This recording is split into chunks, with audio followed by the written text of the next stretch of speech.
Thank you, Carol. You have inspired me to try and recycle more every day.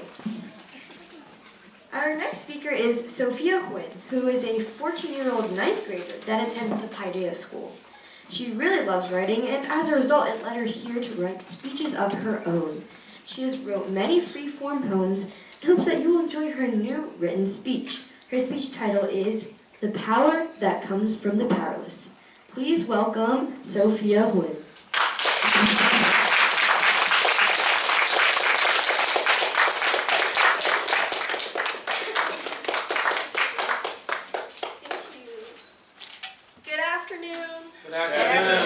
Hello, my name is Sophia Huynh, and the title of my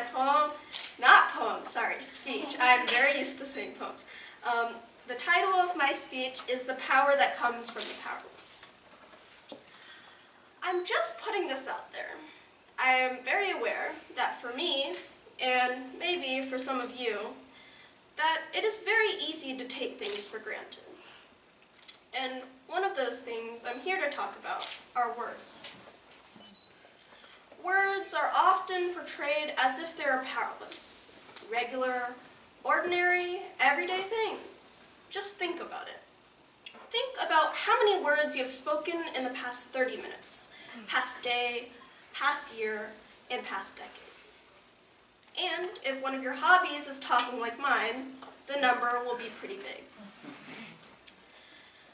We use words as if they are disposable things we pull out of our back pockets. We treat them like they're buttons we constantly press and use again and again.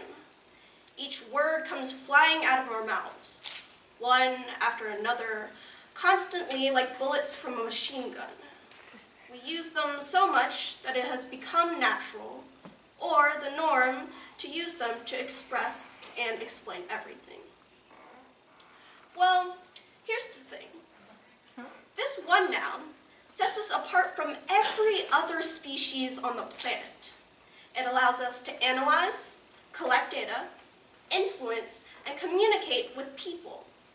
Words allow us to take information, process it, and learn, gaining more skills, habits, whether they be good or bad, creativity, and ultimately a higher level of performance.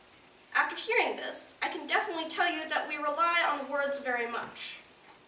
We use words to describe how we feel and to help others regain their feelings while inflicting inspiration. So many jobs go into this communication source, if not all, how to put each word together so it can create a whole different world, how to decode each word into a different language, how to uphold justice with each law, how to influence the next generation, otherwise known as writers, linguists, lawyers, and teachers.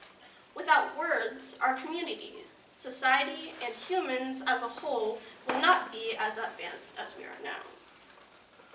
What we don't pay attention to is that these words that we use every day may just be the most powerful things that we has ever seen.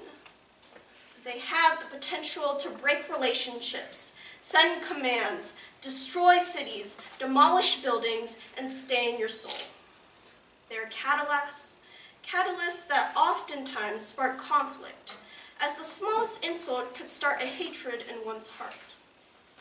The very things we use constantly on a daily basis also hurt people on a daily basis. We're so used to saying what we have to say that what we don't listen to is what others have to say before us. In this nation of free speech, I believe sometimes we feel entitled to speak out on what we have to say and only on what we have to say. We take our expression of communication for granted, and in turn, before we think, we respond. Charles R. Swindoll once said, "Life is 10% of what happens to you and 90% of how you react to it." I believe out of this 90% of this reaction, most of our reactions are expressed in words. When you're feeling down, we express things negatively, which also infects our speech.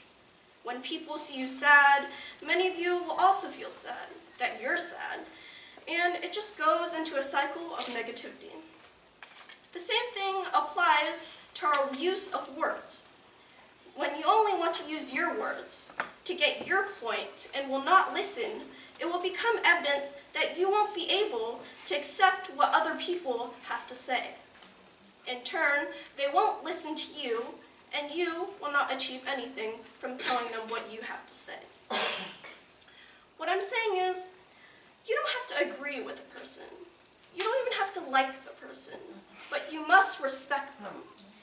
Remember, the same words you use are the same that they use, and in just that, you have in common. Even though words have the potential to hurt, they have the amazing ability to heal.